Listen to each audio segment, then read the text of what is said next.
Buenas tardes, mi nombre es Rubí Alejandra Wicap Suárez y estudio en la Universidad Anáhuac Mayap Mérida. Estoy cursando mi primer semestre en odontología y a continuación les voy a hablar sobre la anatomía del corazón. Sabemos que el corazón se divide en anterior, posterior y dos bordes, derecho e izquierdo. Tienen 4 cavidades que son 2 aurículas, derecha e izquierda, y 2 ventrículos, derecho e izquierdo.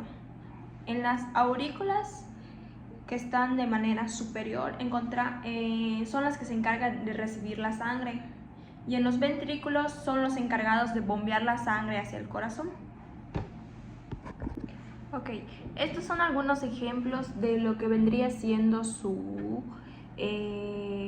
cara anterior, y yo la estoy viendo en una posición anatómica, de manera que encontramos nuestra arteria pulmonar derecha, nuestra arteria pulmonar izquierda, nuestras venas inferior izquierda, vena inferior derecha, vena inferior derecha y vena inferior izquierda. Tenemos aquí lo que apreciamos.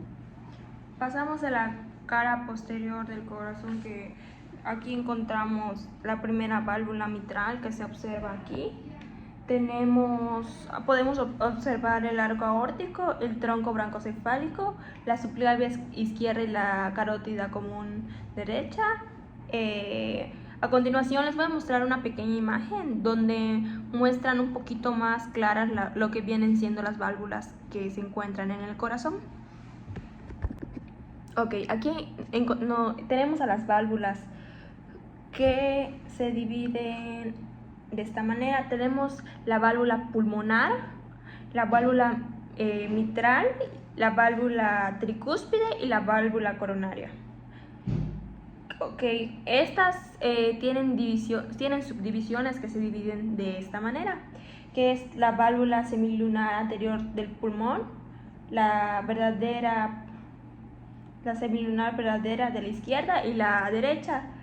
Tenemos la válvula coronaria derecha.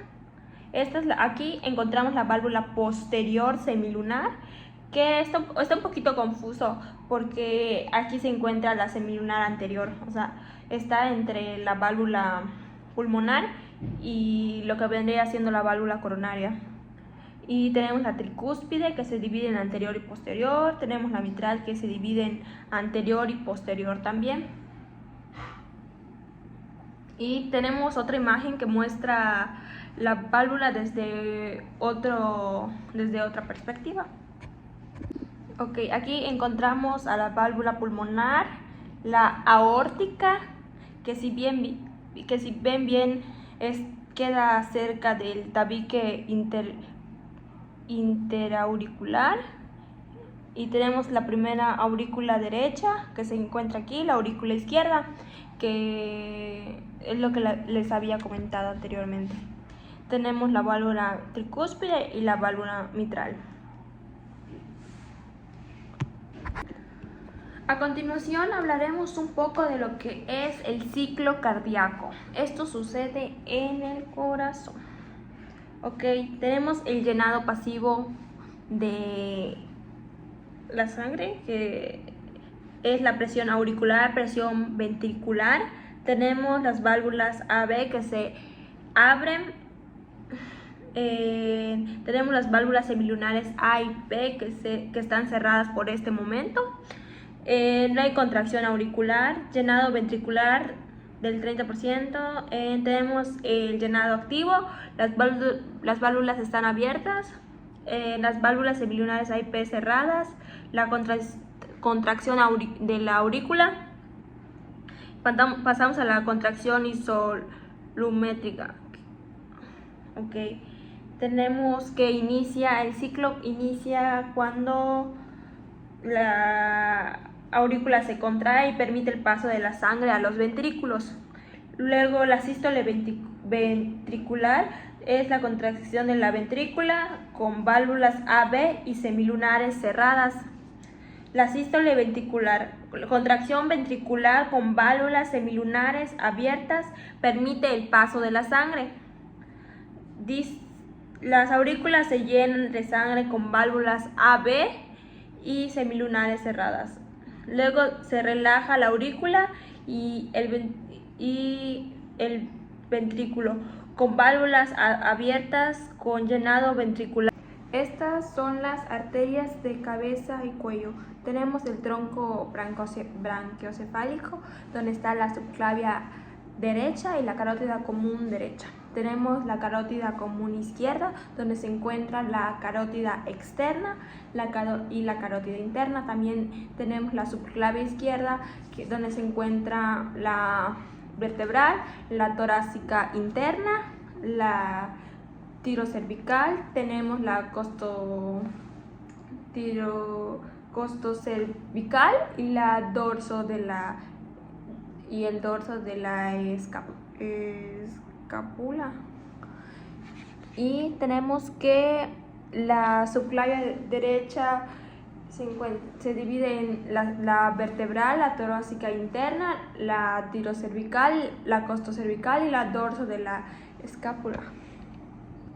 Tenemos que las arterias vertebrales se dividen en derecha e izquierda.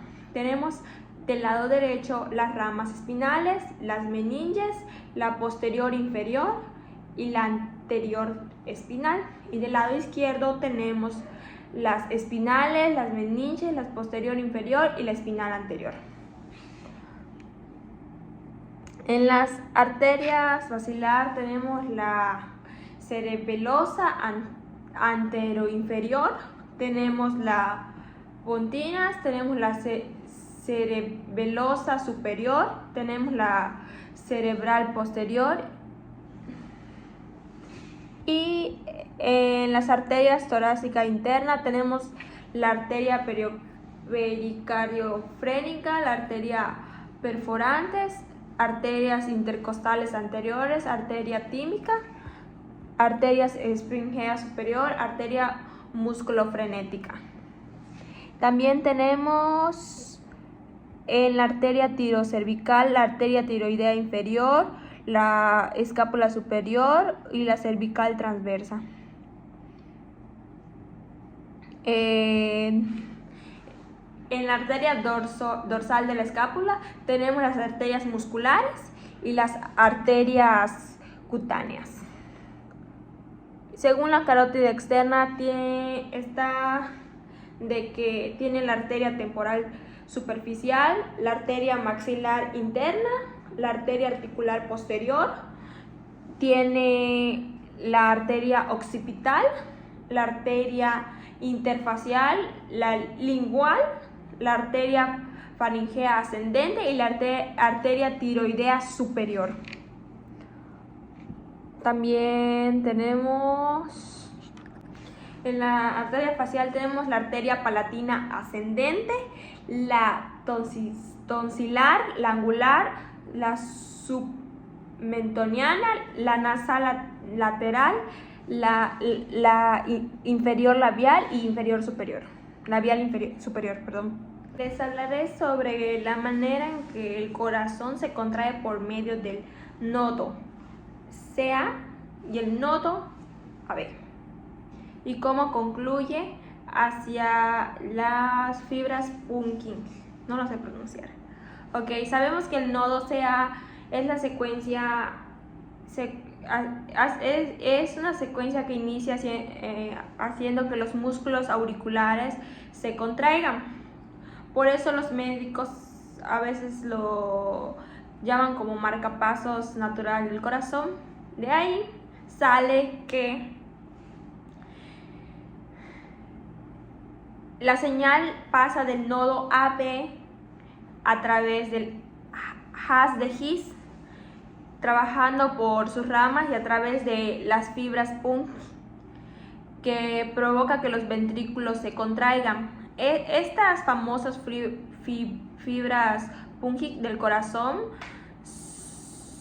son las que conducen a gran velocidad el impulso eléctrico al resto de las células musculares del ventrículo.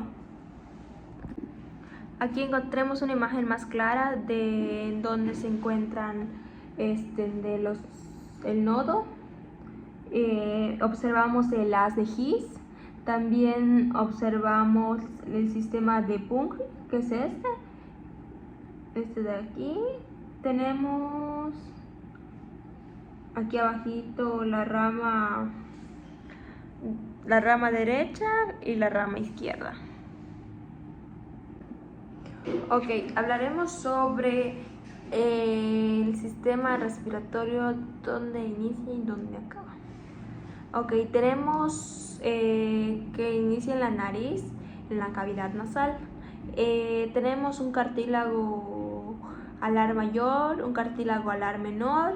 Tenemos los cartílagos nasales.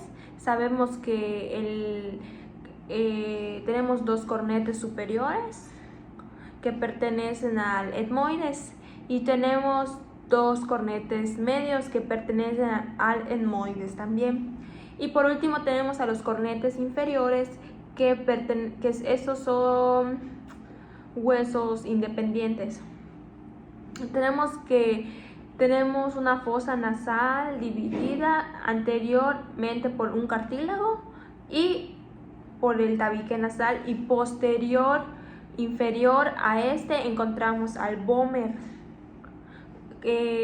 Nos vamos a los senos paranasales y a los meatos nasales. Tenemos dos senos frontales, dos maxilares, tenemos dos etmoideales y dos esfenoideales. Tenemos un meato superior, uno medio y uno inferior. Sabemos que tenemos también unos nervios olfatorios, y está compuesto por 20 filamentos pequeños. También tenemos un bulbo olfatorio, tenemos que se ubica en las células mitrales. Las células están en el penacho de la célula. Cada glómerulo recibe axones centrales de unas 25.000 células, bipolares y dendrinas de unas 50 células mitrales y unas 25 células de penacho. El tracto olfatorio de la longitud es aproximada de 3 a 3,5 centímetros. La sustancia gris corresponde al núcleo olfatorio anterior. Tenemos las estrías olfatorias que continúan al tracto olfatorio caudalmente. En su origen se apoyan la sustancia gris. Dice, ¿dónde se lleva a cabo la señalización sensitiva del olfato? En la corteza olfatoria, que es el área donde se identifican y reconocen los olores percibidos.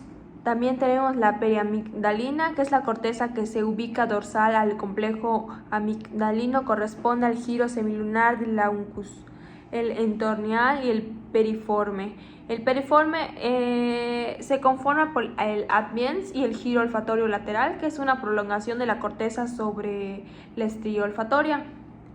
Tenemos la laringe y sus cartílagos, que empezando por el más grande, que es el cartílago tiroides.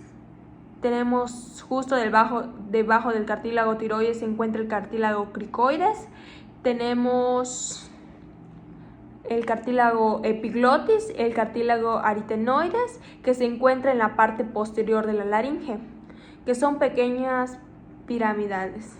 Los cartílagos cuneiformes y por último los cartílagos corniculados. Ok, tengo una imagen sobre esto que lo puedo explicar de manera más clara. A continuación se las voy a mostrar.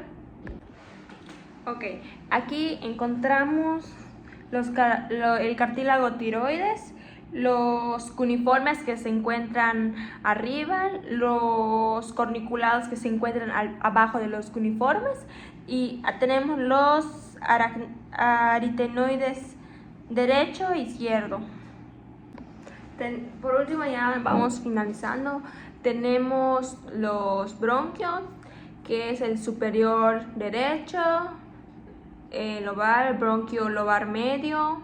Tenemos el bronquio lobar inferior derecho. Tenemos el bronquio. Estos bronquios lobar inferior derecho son los bronquios segmentario superior, el segmentario basal, el segmentario basal anterior, el segmentario basal lateral, el segmentario basal superior. Tenemos también, por último les voy a mostrar como que un pequeño videito donde hace como una pequeña ilustración en los ruidos respiratorios patológicos.